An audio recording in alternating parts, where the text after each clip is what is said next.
Salon owners are some of the most amazing people on planet Earth. The only problem is sometimes their hearts are so big and they give so much of themselves to their staff and guests that it creates unintended consequences. Our goal is to change the industry by elevating the way the rest of the world sees salons, spas, and barbershops and give it the credibility that it truly deserves. This is the Salon Owner Evo-Revo Show. Buddy, first of all, hope you're doing incredibly well and you're having a fan-freaking-tastic day. Whether you're watching the show or you're watching, you're listening, or hanging out, we're just excited that you're here hanging out with us today. Today on the show, we are talking about how do you become excessively, I think that's a good way to talk about it, excessively abundant with your optimism. And that's what we talk about today. Guest on the show today is guess who? Guess who's going to be hanging out with me? Oh yeah, Doug Campbell. What's up, Doug? How are you, man? How's it going? So we're going to talk about this excessive abundance of optimism today because I think right now more than ever, there's kind of two directions you can go down. Is one, you can go down the path of like imagining this horrible, future that is just, terrible to look out and examine. And then you can go down this path of like, what are all the great things? And Doug, right before we hit play on the show and wanted to rock and roll, you said, this could be a really amazing time for your business. And would you mind just saying what that was again? And if you guys can hear us and see us, do me a favor, comment, hear, and see in the chat. Just want to make sure that's working for you guys. Cool. Yeah, I mean, it's just looking for opportunities. It's an opportunity to reset. You're able to do things and look at things that normally you wouldn't be able to because your business is running at full speed. Not right now, it's not. So, and not to squander the opportunity but to see what can we do. And it's like one of the things we found a way that when we start back up, we'll be able to bring in a net profit of $40,000. Yeah. Just by looking at things differently, having a disrupt and looking at things differently. Yeah, and I think one of those things that we're talking about here, Doug, with all this stuff that you and I are just chatting about, is that for so many people, I think that one of the things that they're doing is they're focusing on what they can't do, what they don't have control over. They're worried like, when am I going to get my bailout or my PPP loan or my EIDL loan, or like what are the things that like they don't have control over? It might be taking longer than they expect, right? They're trying to figure out how do all those things play out. And again, I think it's just how do you shift your focus from, are you focusing on the things that you have control over, or are you focusing on things you can't have control over? And that's what we're going to be talking about today and giving you guys some good framework of how do you get your mind right? How do you get your money right? How do you get your business right? No matter what type of salon you have, is how do you set yourself up for success in order to make sure on the other side we can get you to a win? Because I still believe this is point, and maybe play back this in a couple months of saying like, okay, maybe something's different. But I think right now, Doug, still that this is going to be the greatest year that a lot of people have inside their salon if they're rolling up their sleeves and doing it the right way right now. Yeah, I mean, it's being aware of it and taking it. It's like we've talked about it many times. Is you can't control what happens to you, but you can control your response to it. Mm-hmm. And just because there's some things going on that have happened, and some of this has never happened before. Hopefully, it'll never happen again. Yeah. But so say that this is where we are. How can I use this as an opportunity to figure some things out? Because it is an opportunity. It's very few times I walk in my salon or salons and not have a million things going on. So there's things I can pay attention to, things I can get done, opportunities to learn more about my POS systems, all those things. I could be absorbed with the news of the day all day and go down that road, or I could look at what's this opportunity that's been given to me, and am I going to use it to help things move forward?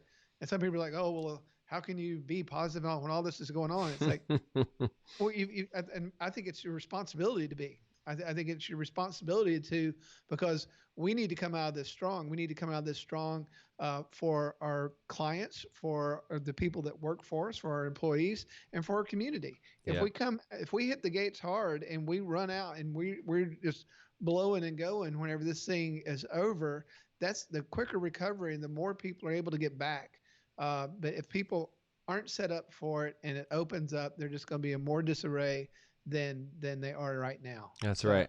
Yeah, and I think that's such a really good point, Doug, is like, what are you doing right now? We've talked about this a lot. This is not a time to be on vacation. This is a time to double down, be overly optimistic for your staff. And I think there's a lot of people going, well, you got to be realistic. There's a lot of things that are happening.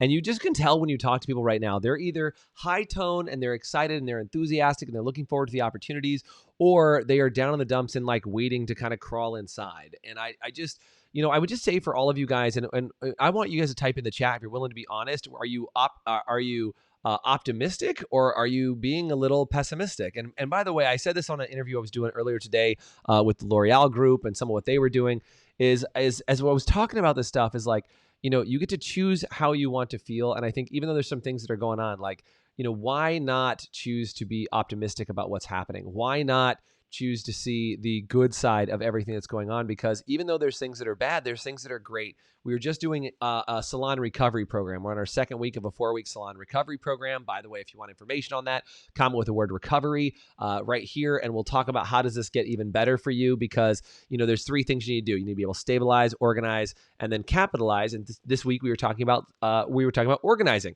like getting clear on what are all the things that are happening inside the space for you, and making sure that everything you can possibly do is operating at the level that you want it to, right? That's a super, super important thing for you.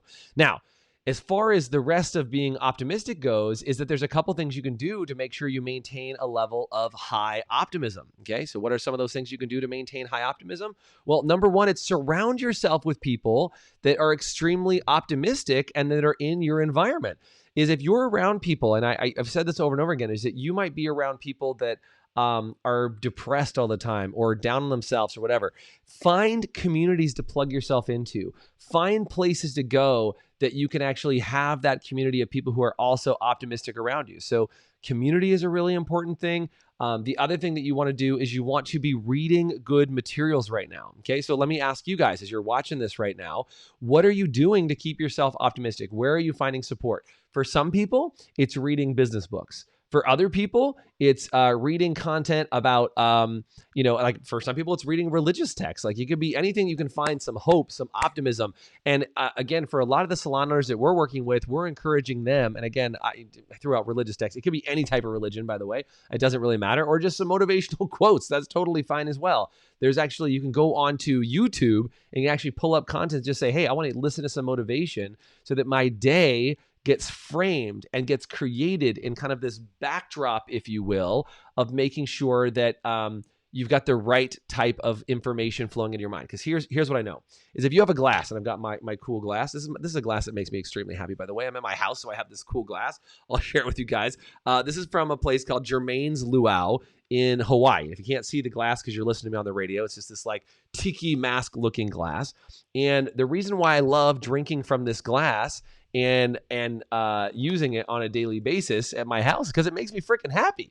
It reminds me of all the things that I've done in Hawaii, and it's one of those things that like it makes me happy no matter what's going on, and like it just brings me to a level of optimism that I just have not had before. So as you're paying attention, I want to know in the chat, would you guys do me a favor? What are you doing to stay optimistic? I have a group that I'm a part of that we do on a regular basis, not only inside of our academy, we do some cool stuff there, but I have another business building group. And I'll tell you, there's a guy in that group. His name is Mike Aguilera. And I love what he said.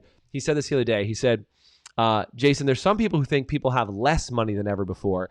I'm choosing to believe the other side, which is that people have more money than ever before. And now for a lot of people, you might think, well, that's not true. I don't do it. Like, that's not how this works. This is not what's going on. And I just would make this argument to you is that, look, there are people on this earth that actually have more money right now than they've ever had before, because they're no longer traveling. They're no longer buying shoes and, other, knickknacks and trinkets and things like that that are a part of their day. And so they're not eating out. They're not buying all this extra stuff. They're not traveling anymore. Like, for crying out loud, I haven't put a tank of gas in my car in 3 weeks. Like, there are so many people that actually, in some cases, have more money now than they have ever had before. And as you choose to look at that, I really want to find out from you guys, what are the things that you're doing to keep that positive mindset? Like I see down in the comments, Naomi says that she listens to positive meditation before she goes to sleep. That's awesome. Sandra says, going back to the religious pieces, she said, I start with scripture each and every single day. That's a big one, right? Lana says positive education from my salon industry, social media, and Zoom. James Cooper. Thanks, James. James says, I listen to Jason. That's a big deal. Yeah, he also said on here, I'll put this one up too, James. He said, turn off the news. If it's urgent, you will find out about it. Connect daily with friends and positive people. Just the other day, I was on with a friend of mine who had messaged me. And by the way, I hadn't talked to this gal in, I think it had been almost 5 years, maybe three or four, but maybe near 5 years. And what was really fascinating about that phone call is she said something really powerful. She said, "You know what, Jason, I've actually reached out and had more conversations with people." She said, "I went through my old yearbooks and my old, files and all these other things." And she just said, "I have literally found every person that I can possibly reach out to. And I've just been sending them old pictures of us." So she went through all of her old files and all of her old photos and just said, "I found all these old pictures. I'm sending it out and I'm letting people remember fun memories so that while we're here right now, we can maintain that level of optimism." And I think for a lot of you guys, you might think, "Well, that's crazy, Jason. There's too many realities to deal with." And I just want to say this. Your reality, if you've never heard this before, your reality is created by the agreements you make with other people. Okay, did you catch that? Your reality is created by the agreements you make with other people, but also the agreements you make with yourself. So what that means, and the reason why that's so important, is that your reality, if it's negative, and that's the way you choose to focus on it, is the things you can't control and what's out of your control, and when do I get this and when do I get that, and how does that whole thing work? Well, then guess what? You're going to go down that negative path over and over and over again until you can figure out what you can do to change your mindset. So my argument for you is, how do you shift that focus? How do you move from being obsessed about the things you have no control over to being excited about the opportunity in the future? Somebody asked me, and I know it was, we were just talking about this the other day, is they said, "Well, Jason, when salons reopen again after this whole quarantine business, we're going to have a huge problem. People are going to need to sit far away from each other, in a huge salon. There's only going to need to be one or two people that walk in there right now." And here's what I just want to say about this, okay? Is that is a possible future.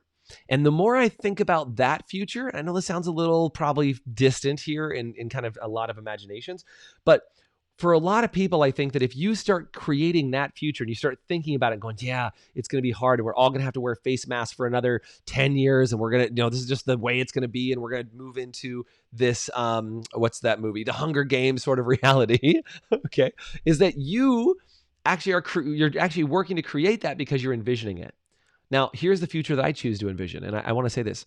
Nobody on planet Earth right now knows what the future is. It's all made up. It's made up in your mind. It's made up in my mind. It's made up in everyone's mind, right? Is that the idea here is that we get to make it up together right now. And what I think is so, so, so important about that for all of us as we're talking about this right now is for you to have a moment to just say, how do I create the reality that I want for my salon, for the opportunity that I want to create? What is the future that I want to craft, that I want to bring to the table, that I want to make with my salon staff? Because no matter where your salon is, whether you're in Florida or New York, Arizona, or in Canada, or in Australia, or in Japan, like the reality that you're going to create is, guess what? Your reality. This is what I was going to say this earlier. And by the way, Doug dropped out. Let me see if I can get Doug back in here, hanging out with us while we're kicking it. That's why you're like, "Why is Jason talking a lot?" We haven't seen Doug for a minute. Just want to acknowledge that for you guys. Is that here's one of the biggest challenges that I've seen, and I just think this happens over and over again as you're talking about this, is that your job as a salon owner is to maintain this wildly excessive optimism for everyone around you, especially your team, especially your guests. And this is what I was saying on that call, is that if you think for a second that what you do for a living is cut and color hair, that's the mistake that you're making. Is that what I would make the argument is that what you do for the industry is you help people feel exceptional about themselves and you make them not only feel beautiful, but look beautiful. And so here's the thing that I just want to say, and I don't know, maybe this is the future that I'm going to create because I'm going to keep saying it until it gets created, is that right now, if you're in a position that you're on some semblance of lockdown and you can't get out and you can't visit your clients, look, people are having to be on camera now more than ever before, right? And I know this because when I used to be a dance teacher and I've worked in environments where you have to see yourself in the mirror all the time. For stylists, you see yourself in the mirror all the time, which helps you raise your complexion because you're looking at it, you're paying attention to it, you scrutinize it, you get better fashion, you get cooler hair, you get better makeup, you do all these things because of the amount of time you spend in front of a mirror, and you to a certain level obsess about being in front of your own image. Now, the reason why I'm bringing that up is because so many people on planet Earth right now are in a position where they're forced to confront their own image every single day, right? Like in a normal office, I'm not in front of mirrors all day. I would just see it in the bathroom, and I'd see them here. I'd go to all these different places. By the way, if this is resonating for you, do me a favor, throw some exclamation points in the comment so I know you're getting this. Is that people are stuck with seeing their own image because they're on webcam every day. They're on FaceTime every day. And unlike in real life where you don't see yourself reflected back, you now have to see that your hair is starting to grow out and it's getting excessively long. And you're like, wait a second, my clothes are not that cool. And wait a second, my makeup isn't so great. And I don't even know how to do these things. Like you're literally going down this spiral path of being obsessed with your image. And guess what? The person who you go to help you with your image, your stylist, your makeup artist, your massage therapist, like all these other people who are a part of your life are not available to you, and you're stuck. You're doing it on your own. We have some people in our High Performance Salon Academy that I freaking love. Dana and Letty, shout out to them. They're doing tutorials in their salon every single week. Here's how to put on lashes. Here's how to do like a mini blowout of your hair so that you're conference call ready. And they're doing all these things to serve their community at a high level because they've made the pivot and they realize that their job is making people beautiful, not doing a blowout, not just cutting hair, not just coloring hair, even though that's part of it. Right? There's the way in which you do it, and then there's the why in which you operate. Simon Sinek's book, Start With Why, an amazing tool and resource. It's really, really powerful. And I just want to make sure that you guys have got this today as a part of this episode. And for whatever reason, I couldn't get Doug back in, so you just got to deal with me ranting on this today. But I want to say it this way, is that when the industry, in my opinion, wakes up and realizes your job is to help people not only look beautiful, but feel beautiful, like in their soul, that's how we're going to change the industry. That's what we're going to do in order to make sure that you pivot.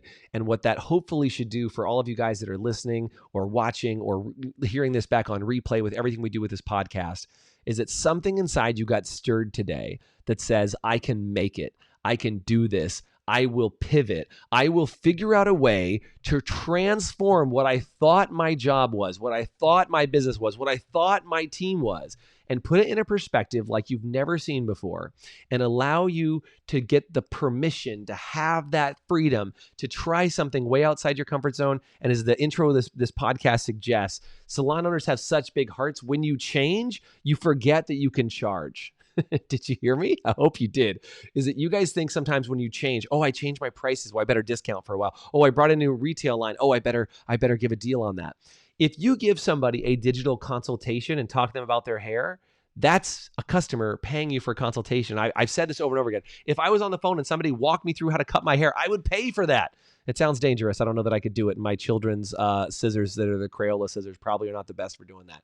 But my point is that I would actually pay more money. I'd pay a premium if somebody could help me cut my hair right now. And for those of you that think that people are going to like start cutting their own hair and never come back to you, trust me, I've been able to change the oil in my car since I was 16 years old. But every time I need to get my oil changed, I still take it to the dealership because I don't want to get my hands dirty. I don't need hair all over my house. That's what I'm doing in desperate times, not what I'm doing when I want to have my normal life. And by the way, we will go back to some semblance of normal. Your life will get better and you will change. I hope today has inspired you and made you think about pivoting in a new direction. If that's the case, do me a favor and comment with the word pivot, because I think today might just be the very first day that you see yourself for who you really are, which is somebody who makes other people feel beautiful on the outside and on the inside, not just somebody who cuts and colors hair. Thank you guys so much for being here and enjoy another episode very soon. Thanks for listening to the Evo-Revo podcast. If you liked today's episode, please subscribe, leave us a review, and you can always get more information, including show notes and the video episodes at evorevopodcast.com.